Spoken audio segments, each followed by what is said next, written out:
আসসালামু আলাইকুম রহমতুল্লাহি ওবরকাতুহু। সম্মানিত দর্শক, বাংলাদেশে একটা খুব নামকরা অনলাইন পত্রিকা রয়েছে, যেটি হলো আমাদের সময় .com। এটি বাংলাদেশের সংবাদপত্র জগতের, আধুনিক সংবাদপত্র জগতের যাকে বলে অন্যতম প্রবাদ পুরুষ। আপনাদের যারা দর্শক অনেকে হয়তো তাকে ভাবে জানেন না, কিন্তু যারা সংবাদপত্রের সাথে জড়িত আমরা তাকে জানি। তিনি জনাব নাঈমুল ইসলাম খান। এই ভদ্রলোক বিভিন্ন সরকারের সময় যাকে বলে এটি নিউজ করার জন্য সরকারের যাদের যাদের সাথে সুসম্পর্ক রাখা দরকার তিনি সেটি রাখতে পারেন। এরপর একটি সুন্দর চমৎকার নিউজ করার জন্য যে সকল প্রতিষ্ঠানের সঙ্গে, রাজনৈতিক ব্যক্তিবর্গের সঙ্গে সুসম্পর্ক রাখা দরকার তাও তিনি রাখেন। ফলে তিনি তার যে অনলাইন পত্রিকা রয়েছে সেখানে সবসময় আশ্চর্য এবং টাটকা নিউজগুলো দিতে পারেন, এবং তার যে সংবাদপত্রের যে ইতিহাস, সেই ইতিহাসটা খুব বর্ণাঢ্য। তিনি ইনকিলাবে চাকরি করতেন, তারপর তিনি আজকের কাগজের সম্পাদক ছিলেন, এবং সেই আজকের কাগজের তার সম্পাদনায় যখন প্রকাশিত হতো তখন আমি আজকের কাগজের একটি বিভাগ অর্থাৎ একটি পৃষ্ঠার সম্পাদক হিসেবে কাজ করতাম, বিভাগীয় প্রধান হিসেবে কাজ করতাম। তো সেই অর্থে জনাব নাঈমুল ইসলাম খান আমার বস। আজকের কাগজ থেকে যখন আমি বের হয়ে গেলাম, আমি আর একটা পত্রিকায় জয়েন করলাম ভালো পদে। আর নাঈমুল ইসলাম খানদেরকে বের করে দেওয়া হলো আজকের কাগজের মালিক কাজী শাহেদের সঙ্গে তার মতদ্বৈতার কারণে, এবং তিনি তখন দৈনিক ভোরের কাগজ বের করলেন। এবং আপনারা জানেন যে ভোরের কাগজ বাংলাদেশে একটা সময় 1 নম্বর পত্রিকা ছিলেন, এবং আজকের কাগজও ওই সময়টাতে ব্যতিক্রম ধর্মী ইত্তেফাক এবং ইনকিলাবের পরে তাদের সার্কুলেশন বেশি ছিল, কিন্তু তার মান ছিল অনেক ঊর্ধ্ব স্তরের। তো যাই হোক, সেই নাঈমুল ইসলাম খানের পত্রিকা, এবং পরবর্তীতে তিনি ভিন্ন ধারার একটি পত্রিকা বের করেছিলেন আমাদের সময়, যেটি 2 টাকার পত্রিকা বা 1.5 টাকার পত্রিকা, পরবর্তীতে 5 টাকার পত্রিকা হয়ে গেল। এটিও বাংলাদেশের 1 নম্বর যাকে বলে ওয়েল সার্কুলেটেড পত্রিকা হয়েছিল, এবং যেটার অনুকরণে এখন বাংলাদেশ প্রতিদিন বাংলাদেশের সবচেয়ে সার্কুলেটেড পত্রিকাগুলোর মধ্যে প্রধানতম। যাই হোক, সেই নাঈমুল ইসলাম খান এখন চালাচ্ছেন আমাদের সময় .com এবং অন্যান্য পত্রিকাগুলো। তো সেই পত্রিকায় আশ্চর্য আশ্চর্য নিউজ থাকে, এবং তারই একটা নিউজ হলো যে ঢাকার দক্ষিণ সিটি কর্পোরেশনের যে মেয়র, যিনি এই নির্বাচনের পরে আর মেয়র থাকবেন না, যার বাবা মেয়র মোহাম্মদ হানিফ, মিষ্টভাষী, দেখতে সুন্দর, চমৎকার করে হাসেন, এবং তার অভিব্যক্তি দেখলে মনে হয় তিনি একজন ভালো মানুষ, সাধ্য হাতে তুলের বেশি এবং কিছুই বুঝেন না। তো তার আপনজনরা, কাছের লোকরা খুব ভালো করে জানেন আসলে তিনি কি প্রকৃতির মানুষ। আমরা যেহেতু দূরের মানুষ, আমরা জানি না তার সম্পর্কে, আমরা ধরে নিই যেহেতু একটা লোকের চেহারা ভালো, আল্লাহ তাকে চেহারা ভালো দিয়েছেন, সুন্দর হাসেন, মানুষের সাথে ভালো ব্যবহার করেন। এবং আমি এর আগের একটা ভিডিওতেও তার প্রশংসা করেছিলাম যে আওয়ামী লীগের মতো একটা বড় দলে তাদের যথেষ্ট কন্ট্রিবিউশন আছে। তো এই ধরনের যারা ত্যাগী নেতাকর্মী রয়েছেন তাদের হঠাৎ করে মনোনয়ন বঞ্চিত করে তাদেরকে রাস্তায় ফেলে দেওয়ার কোনো মানে হয় না। তো যাই হোক, তাকে মনোনয়ন দেওয়া হয়নি, তিনি কেঁদেছেন, চোখের পানি ফেলেছেন, এবং পরবর্তীতে জানলাম যে তাকে আওয়ামী লীগের কেন্দ্রীয় কমিটিতে ঢোকানো হয়েছে। তো এটিকে তিনি একটি সান্ত্বনা পুরস্কার হিসেবে নিয়েছেন, এবং তার যে নেত্রীর কাছে তিনি অত্যন্ত কৃতজ্ঞতা প্রকাশ করেছেন। কিন্তু এরই মধ্যে যে খবরটা বেরোলো নাঈমুল ইসলাম খানের সেই অনলাইন পত্রিকাতে, সেটি হলো যে তাকে দুর্নীতি দমন কমিশনে সম্ভবত ডাকা হবে ক্যাসিনো কেলেঙ্কারির কারণে। এবং এই জিনিসটিকে এগিয়ে নেওয়ার জন্য ইতিমধ্যে তার যে এপিএস আছে তাকে দুর্যোগ ফরমালি ডেকেছে, জিজ্ঞাসাবাদ চলছে, এবং সেটার উপর ভিত্তি করে হয়তো খোকনকেও সেখানে ডাকা হতে পারে। তো এটি আমাকে খুব শক করেছে, খুব আশ্চর্য আমি হয়ে গেছি। কেননা মেয়র হানিফের ছেলে, ঢাকা সিটি কর্পোরেশনের মেয়র খোকন, তার নাম কেন ক্যাসিনোর সঙ্গে আসবে? এটি খুবই একটা দুঃখজনক ঘটনা। যদি এটি হয় তাহলে আর আমাদের যারা আমরা একটু বিভিন্ন মানুষ সম্পর্কে পজিটিভ চিন্তা করি, আমি নিজে ব্যক্তিগতভাবে মনে করি যে রাজনীতি হলো মানুষের জীবনে হাইয়েস্ট আর্ট। তারাই রাজনীতি করতে পারে যারা নিজেদের স্বার্থের বাইরে গিয়ে অন্যের কথা চিন্তা করেন। এর বাইরে একজন রাজনীতিবিদ, তার যে সাহস সাধারণ মানুষের মতো নয়, তার যে চিন্তা তাও সাধারণ মানুষের মতো নয়, তার যে কুকর্ম করার ক্ষমতা তাও সাধারণ মানুষের মতো নয়। তিনি একজন ব্যতিক্রম ধর্মী মানুষ, এবং একটি সমাজে এই রাজনৈতিক গুণাবলী সম্পন্ন মানুষ, নেতৃত্বের গুণাবলী সম্পন্ন মানুষ, এবং রাজনীতি এবং নেতৃত্বে সফল হওয়া মানুষের সংখ্যা একেবারেই অল্প।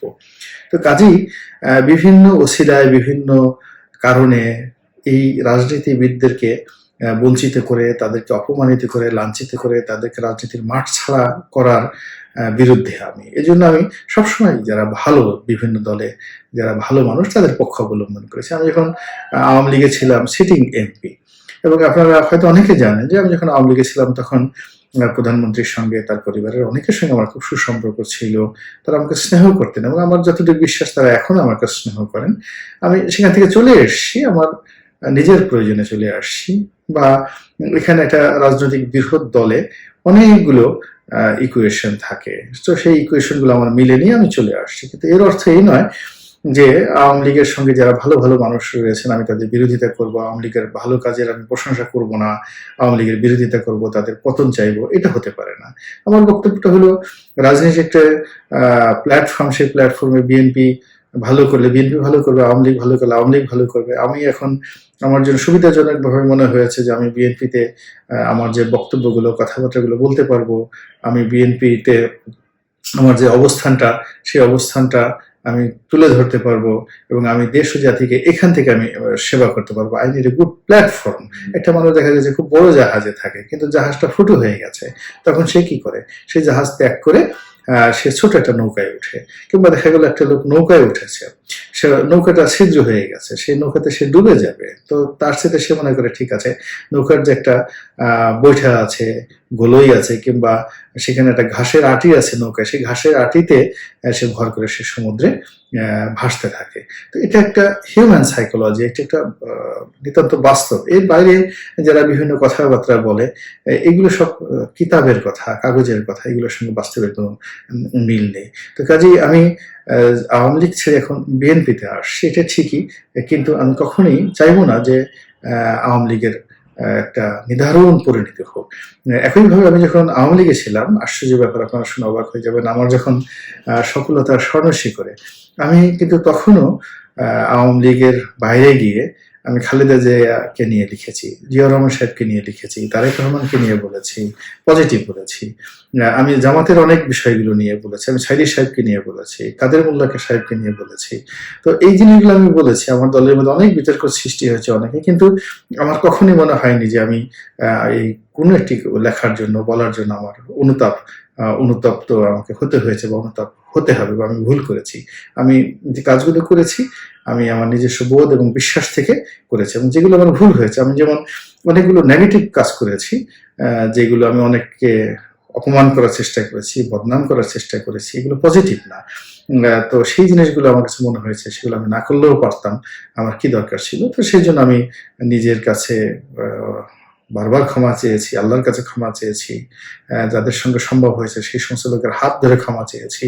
ফলে অনেকের সাথে দেখা গেল যে আমি যখন এমপি ছিলাম সম্পর্ক খারাপ ছিল, আমি সেই সম্পর্কটা কিন্তু ভালো করে নিয়েছি, এবং আমি যখন নামাজ কালাম করি তখন আমি নিজের অজান্তেই ঠিক আমি সেই যাদের প্রতি অবিচার করেছি, অন্যায় করেছি, আমি কিন্তু ক্ষমা চাই, আমি মাপ চাই, আমি নিজের জন্য মাপ চাই এবং তাদের জন্য মাপ চাই। তো এই হলো আমার মনোবৃত্তি। সেই মনোবৃত্তির জায়গা থেকে আমার কাছে মনে হচ্ছে যে একজন রাজনীতিবিদ তিনি যে দলেরই হন না কেন, তার যেহেতু আল্লাহ রাব্বুল আলামিন রাজনীতি করার গুণাবলী দিয়েছেন, নেতৃত্বের গুণাবলী দিয়েছেন, এবং তাকে যদি সমাজ ধারণ করতে পারে তাহলে তিনি আসলে এই দেশ এবং জাতির জন্য কিছু কাজকর্ম করতে পারেন, অবশ্যই ভালো কাজকর্ম করতে পারেন। এখন ধরুন আমি একজন সংসদ সদস্য ছিলাম, তো আমি যথেষ্ট আমার এলাকার কাজকর্মের ব্যাপারে অভিজ্ঞতা সম্পন্ন, আমার অর্থনৈতিক অবস্থা ভালো, তারপরে আমার যে বুদ্ধিশুদ্ধি আছে, সেই বুদ্ধিশুদ্ধি দিয়ে গ্রামের যারা সাধারণ মানুষ অনেকের উপকার হতে পারে। কিন্তু রাজনৈতিক সংকীর্ণতার কারণে দেখা যাচ্ছে যে আমি যদি আমার নির্বাচনী এলাকায় যেতে না পারি, লোকজনদেরকে যদি আমার কাছে আসতে দেওয়া না হয়, আমার যদি ফ্রি মুভমেন্ট না হয়, তাহলে দেখা যাচ্ছে আমার ক্ষমতা নাই, কিন্তু আমার রাষ্ট্র ক্ষমতার দরকার নেই, কিন্তু আমার যে ব্যক্তিগত ক্ষমতা রয়েছে সেটা দিয়ে শত শত লোকের আমি উপকার করতে পারি। ঠিক সেই উপকারের জায়গাটা বন্ধ হয়ে যায়, বা কেউ যদি বন্ধ করে দেয়, তাহলে যেই লোকগুলো উপকার পেল না সেই লোকগুলো কিন্তু দেখা যাচ্ছে বদদোয়া করবে। বা এর গুণাটা কিন্তু এই যারা আমাকে চলতি পথে বাধা সৃষ্টি করছে তাদের হবে। তো এইভাবে প্রত্যেকটা রাজনীতিবিদ তারা কেবলমাত্র এলাকাতে যান বা কাজকর্ম করেন, তা মানে ওই স্বার্থ আনানোর জন্য না, ঘুষ আনার জন্য নয়, লোকজনের কাছে ভোট করার জন্য নয়, ইলেকশন করার জন্য নয়। তারা যান, তাদের ভালো লাগে, তাদের নেতৃত্বের গুণাবলী তাদের মধ্যে রয়েছে, এই জন্য তারা সেখানে যান এবং তারা সেখানে গিয়ে কাজকর্ম করেন, জনগণের সাথে মিশেন, জনগণকে দেন। এইটা একটা সমাজের বিবর্তনে একটা বিরাট গুরুত্বপূর্ণ। কিন্তু যারা নিচু মন মানসিকতার মানুষ, গুণাগার, পাপী মানুষ, তারা কিন্তু এই যারা রাজনীতির মাঠে জনগণের কল্যাণ করতে পারে তাদেরকে ঈর্ষা করেন এবং তারা যাতে যেতে না পারে এই ব্যবস্থা তারা করেন, করে নিজেরা কিন্তু ধীরে ধীরে ধীরে ধীরে জাহান্নামের দিকে এগোতে থাকেন, দেশ এবং জাতিকে রসাতলে তারা পৌঁছে দেন। তো এই যে জিনিসটা আমি বিশ্বাস করি এবং এই কারণে আমার যখন ক্ষমতা ছিল, আমার যখন এমপি আমি ছিলাম, আমি কিন্তু আমার রাজনৈতিক যারা প্রতিপক্ষ রয়েছেন তাদেরকে সম্মান করেছি, মর্যাদা দিয়েছি। এবং আমি যারা বিএনপির ছিলেন, আমি সেই বিএনপির লোক যারা এমপি প্রার্থী ছিলেন, যার সঙ্গে আমার প্রবল প্রতিযোগিতা ছিল, তিনিও যখন বিপদে পড়েছেন, তার মাছ লুট হচ্ছে, আমাকে টেলিফোন করেছে যে আমার এই মাছ লুট হয়েছে, আমি সেগুলো উদ্ধার করে দিয়েছি। যাকে মনোনয়ন বঞ্চিত করে আমাকে দেওয়া হয়েছিল, ক্ষমা জাহাঙ্গীর নামে একজন লোককে, দেখা যাচ্ছে তিনি এলাকাতে গেছেন, আমি ওসি সাহেবকে বললাম আপনি এই সাবেক এমপি সাহেবের বাড়িতে যান, গ্রামের বাড়িতে যান, তার সাথে দেখা করে আসেন। ওসি সাহেব গিয়ে দেখা করে আসছে। টিউনো সাহেবকে বলছি যান, আপনি গিয়ে দেখা করে আসেন। তাকে সার্কিট হাউসে তাকে থাকতে দিয়েছি, তাকে যাকে বলে সেই ইসে থাকতে দিয়েছি, ডাকবাংলোতে থাকতে দিয়েছি, এবং তার আত্মীয় স্বজন তার বাড়িতে এবং তার ইউনিয়নের আমার নিজের টাকা দিয়ে তার বাড়ির পাশে মসজিদটা করে দিয়েছি। তারপরে আমার যে স্পেশাল বরাদ্দ ছিল সে স্পেশাল বরাদ্দ দিয়ে প্রায় 3 কোটি টাকা খরচ করে ওই ক্ষমা জাহাঙ্গীরের যে ইউনিয়ন সেখানে 2টো সার্কুলার রাস্তা করে দিয়েছি। তো এটা আমার একটা উদারতা ছিল। আমি হয়তো আমার প্রতিপক্ষের কাছ থেকে পেলাম বা না পেলাম ডাজন্ট ম্যাটার, বাট আমি কাজটা করেছি। কেননা ক্ষমা জাহাঙ্গীর সাহেব এলাকাতে যদি যান 10টা লোক হলেও তো তার দ্বারা উপকৃত হবেন, কারণ তার দীর্ঘদিনের যে অভিজ্ঞতা, রাজনীতির যে অভিজ্ঞতা, তার যে অর্থনৈতিক সংগতি, এটি তারও তো কিছু লোকজন আছে, তার দ্বারা তার উপকৃত হবে। কেন আমি এই কাজটা করতে যাবো এবং আমি গুনার ভাগিদার হব? তো আমি এই কারণে আসলে যারা পলিটিশিয়ান, সত্যিকার অর্থে পলিটিশিয়ান, তাদের ব্যাপারে আমি সবসময় একটা ইতিবাচক ধারণা করি। এবং আমি যখন আওয়ামী লীগে এমপি ছিলাম 2011 সনে, কেউ তো আসলে নেত্রীর মনোরঞ্জনের জন্য সবাই কথা বলে, কিন্তু নেত্রী রাগ হবে এই ধরনের কথাবার্তা বলে না। কিন্তু ওই সময়টাতে আমির হোসেন আমু, তোফায়েল আহমেদ, সুরঞ্জিত সেনগুপ্ত এরা খুবই নাজুক অবস্থার মধ্যে ছিলেন। ক্ষমা জাহাঙ্গীর, আখতারুজ্জামান, মাহমুদুর রহমান মান্না, নাম গন্ধ আওয়ামী লীগ অফিসে কেউ নিতে পারতো না। আমি তখন দেখুন 2011 সনে খুলে দেখুন বাংলাদেশ প্রতিদিনে একজন সিটিং এমপি হিসেবে প্রধানমন্ত্রীকে বলেছিলাম যে আমি গোলাম মোল্লা রনি চলে গেলে হাজার গোলাম মোল্লা রনি পয়দা হবে, একজন তোফায়েল আহমেদ পয়দা হবে না। তোফায়েল আহমেদকে মন্ত্রী বানান, 2011 সনে আমি লিখেছিলাম। আমির হোসেন আমাকে মন্ত্রী বানান, দরকার হলে আমাকে বাদ দিয়ে ক্ষমা জাহাঙ্গীরকে মনোনয়ন দেন, আমার তো সামনে অনেক সময় আছে। আখতারুজ্জামানকে আনেন, মাহমুদুর রহমান মান্নাকে আনেন, সাবির হোসেন চৌধুরীকে ভালো কাজে লাগান। তো এই কথাগুলো আপনি চিন্তা করুন, 2011 সনে বাংলাদেশ প্রতিদিনের ফার্স্ট পেজে আমি এই কথাগুলো লিখেছি এবং আমার সে সাহস ছিল, শক্তি ছিল, বেনিভুলেন্টনেস ছিল।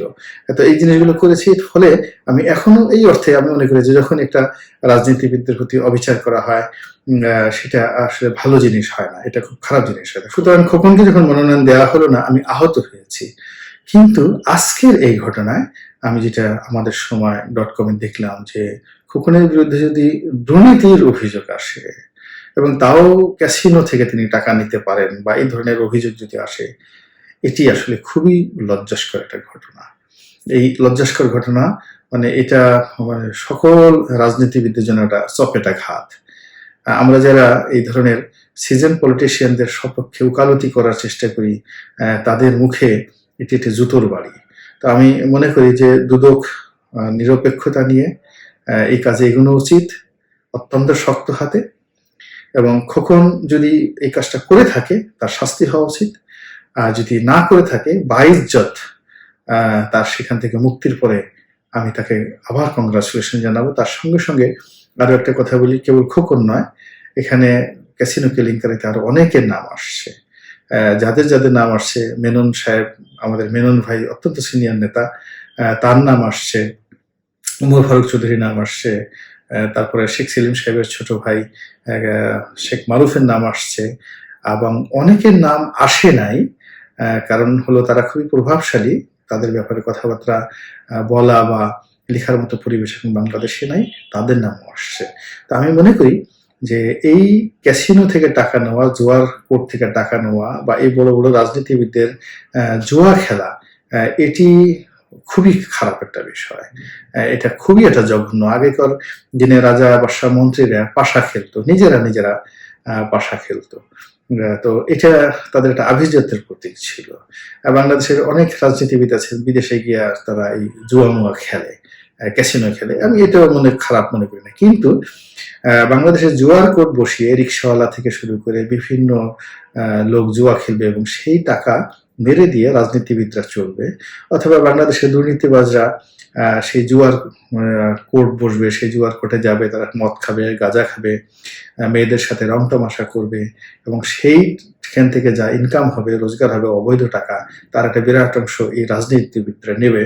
তো এই সমস্ত রাজনীতিবিদরা আবার বাইরে এসে নীতি কথা বলবে, সাদা ধবধবে পাঞ্জাবি পরবে, মুচকি মুচকি হাসবে, দেশকে জাতিকে সবক দিবে।